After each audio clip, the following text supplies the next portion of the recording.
Salam sahabat-sahabat renungan firman kehidupan yang terkasih. Kita bertemu lagi dalam waktu saat teduh untuk sama-sama merenungkan firman Tuhan dalam renungan pagi dan doa pagi hari ini. Sahabatku, setiap orang mencoba memahami siapa dirinya dan untuk apa ia ada di dunia ini. Banyak orang menilai diri mereka berdasarkan latar belakang, kegagalan masa lalu, pencapaian atau penilaian orang lain. Namun Alkitab membawa kita kembali kepada satu kebenaran yang paling mendasar, yaitu siapa manusia menurut rancangan Allah sejak semula. Dalam Kejadian 1 ayat 26, firman Tuhan menyingkapkan identitas dan mandat manusia sebelum dosa, sebelum kegagalan, dan sebelum segala kompleksitas kehidupan muncul.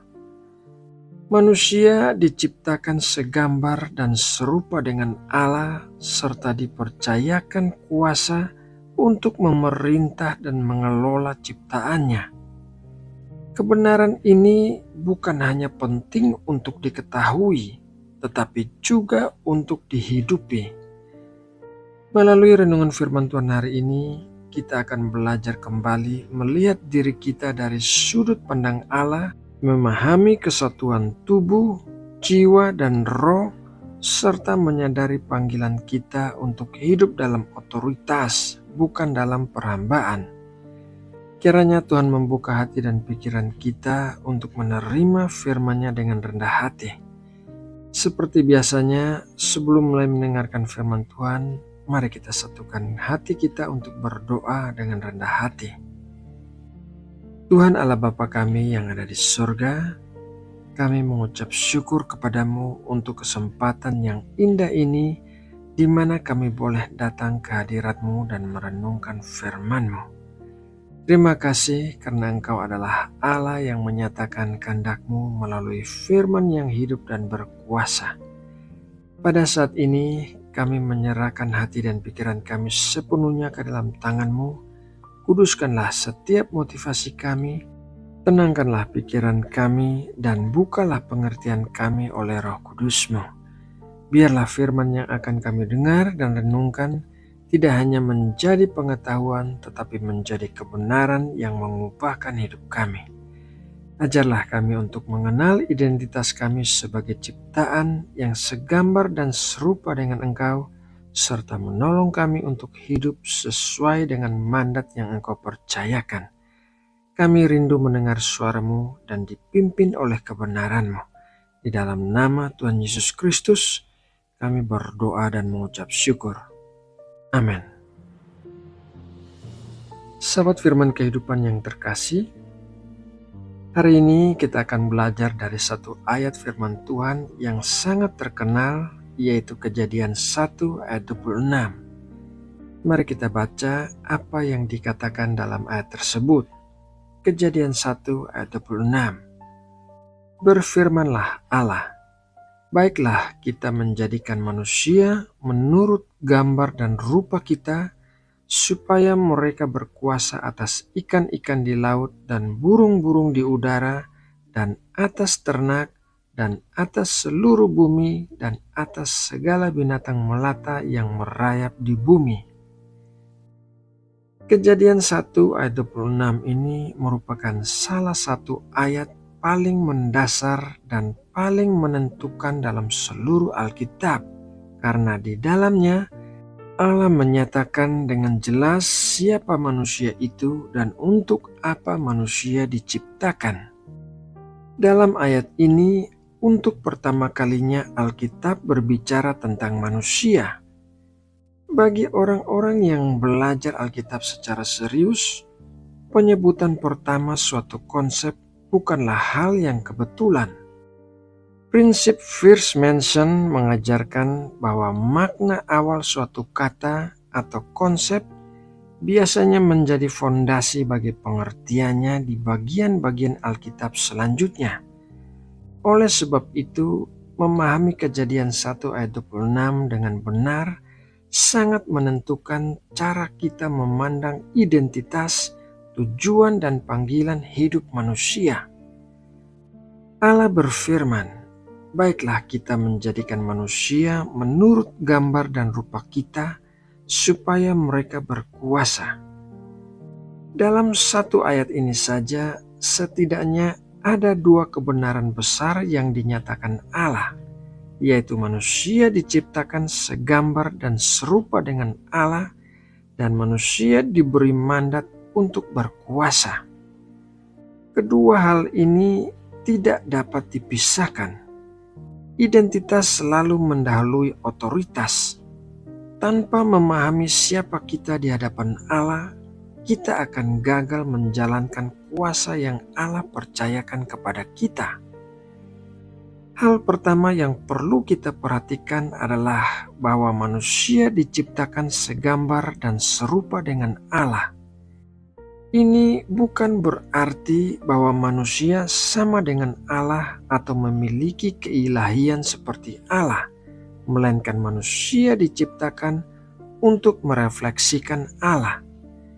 Salah satu makna penting dari kebenaran ini adalah bahwa manusia diciptakan sebagai makhluk yang utuh, tubuh, jiwa, dan roh. Ketiganya bukanlah bagian yang berdiri sendiri, melainkan satu kesatuan yang tidak terpisahkan. Seperti Allah Tritunggal, Bapa, Anak, dan Roh Kudus yang bergerak dalam kesatuan yang sempurna, demikian pula manusia seharusnya hidup dalam keharmonisan antara tubuh, jiwa, dan roh. Masalah muncul ketika kesatuan ini rusak. Ketika tubuh menguasai jiwa dan roh, manusia hidup hanya untuk memuaskan keinginan daging.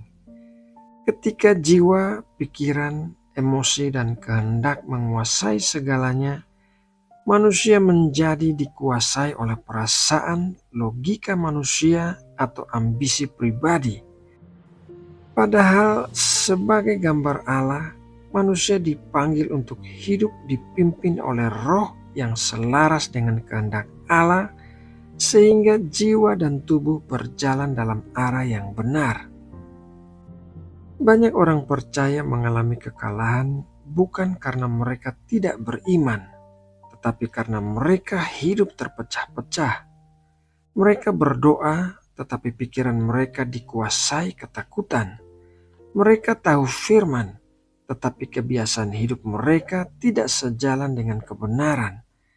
Padahal sejak awal Allah merancangkan manusia untuk hidup dalam integritas batin, di mana apa yang dipercaya, dipikirkan, dirasakan, dan dilakukan bergerak dalam satu kesatuan yang selaras dengan Allah. Kebenaran kedua dalam Kejadian 1 ayat 26 adalah mandat untuk berkuasa. Allah tidak hanya menciptakan manusia untuk ada, tetapi untuk memerintah. Kata berkuasa atau mendominasi menunjukkan adanya otoritas dan tanggung jawab. Pada saat itu, mandat ini diberikan untuk menguasai bumi dan segala isinya. Namun prinsipnya tetap relevan hingga hari ini.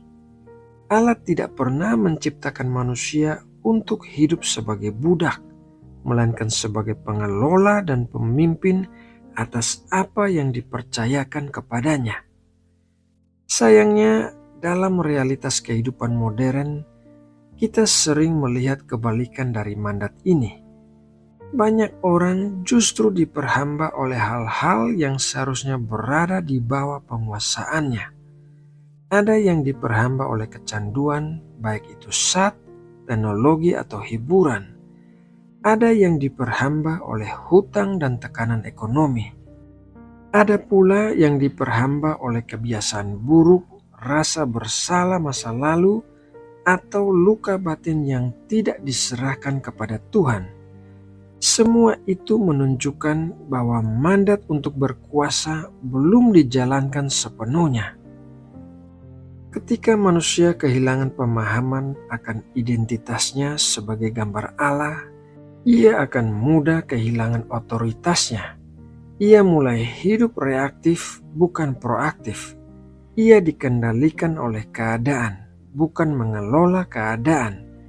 Padahal Allah tidak pernah bermaksud agar ciptaannya yang segambar dengan Dia hidup dalam ketakutan dan perhambaan. Berkuasa bukan berarti menindas atau sombong, melainkan mampu mengelola diri dan kehidupan sesuai dengan kehendak Allah. Penguasaan dimulai dari dalam diri, menguasai pikiran, menundukkan keinginan daging, mengatur emosi, dan hidup taat kepada firman Tuhan. Dari sanalah penguasaan itu meluas ke area-area lain dalam hidup, yaitu dalam keluarga, pekerjaan, keuangan, dan tanggung jawab sosial.